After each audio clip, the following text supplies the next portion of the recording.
Hello, everyone. And don't worry, I'm also hungry, so we're going to keep this quite short. But so the reason the three of us sit here today is, I mean, essentially our three organizations have been running different research initiatives to inform our policy work and advocacy for, I don't know, 10, 20 years each. And we have shared a lot of ideas over the years, but also some frustrations. It's quite obvious for us in our advocacy work that there are some pretty low-hanging fruits in terms of impactful numbers that could be created to really strengthen our organization's ability to get the message of the merits of open technologies to new audiences. And during this year, we have essentially realized that let's stop just sharing these frustrations. Let's do something about it. And so, in our search for policy-relevant numbers and really taking the next step in advancing our conversations with policymakers, not just in Europe, but across the globe, we have an announcement to make. Let's see if we can get the slide up. Maybe. There's no slide. But so, together, the three of us are launching the Open Technology Research project, which includes a network of research fellows, joint fundraising, and a research agenda. But there's a lot, of course, because I've been thinking about this for years, that I could say, but this is not an OFE effort, it's a joint effort. So I'm thinking, it's more important that you two actually take the space, because it's also you have, I think, more impactful, there it is, the efforts that you've put into research that we have been using at OFE is really something that we're excited to kind of tap into. But that maybe just going back a bit, you know, we've often talked about how open source isn't an industry in and of itself, and you know, like how industrial associations create this kind of policy and research infrastructure to forward their messaging, that at the scale necessary for today hasn't come in place. But so what are you thinking? What will open technology research do to help this?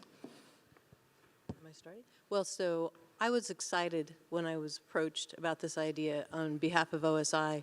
There's really the deep research on open source started maybe about a decade ago, but most research is driven and funded by industry. Useful information, but often driven by the company and the industry's interest in markets, and not necessarily exploring policy considerations for humanity and human good and public policy. So I was excited to see an organization that was being stood up to help organize a research agenda that served that purpose. The CRA was a really wonderful example of how when we were suddenly called into service to talk about something that was sensitive and important legislation, we really had nothing but the ability to say how much open source contributed to the economy of the world.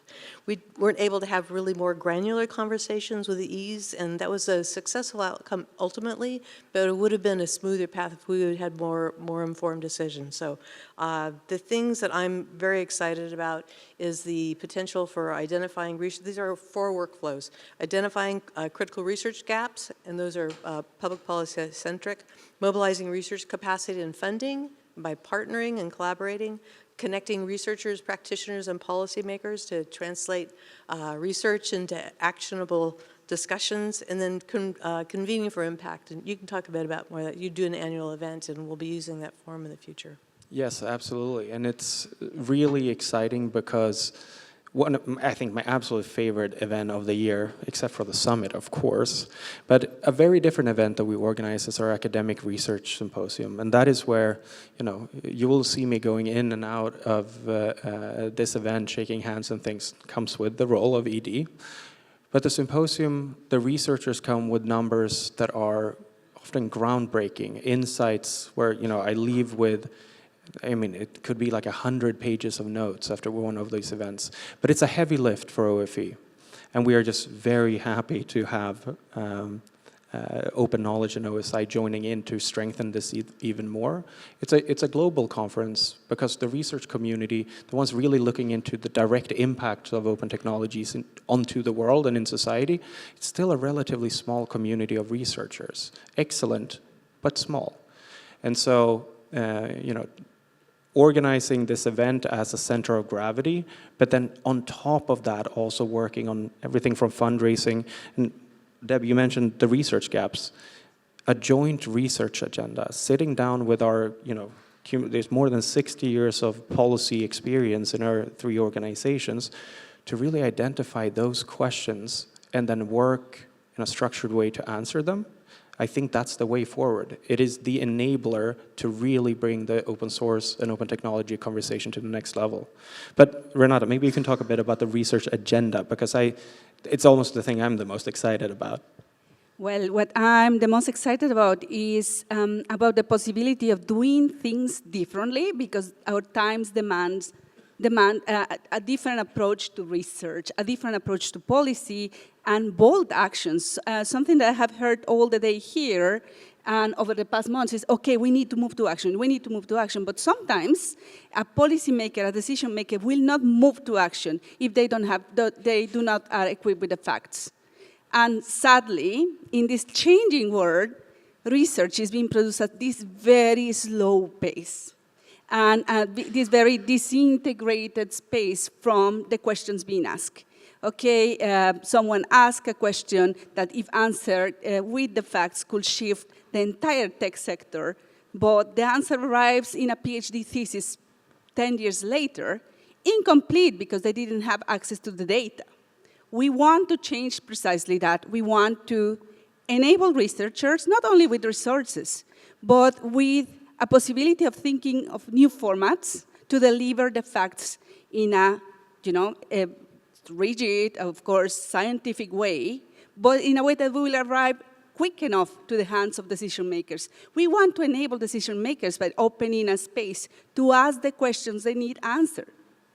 And the questions might vary if you are sitting in Brasilia deciding the open source policy of entire country, or if you're sitting in Nigeria, or if you are sitting here in Brussels. And that's what we are trying to enable, to bring the best minds so they can answer those questions. And lastly, we want to unlock the data. Many times those answers cannot be prepared because companies have locked it. For example, today we hear all the data about contributors to open source.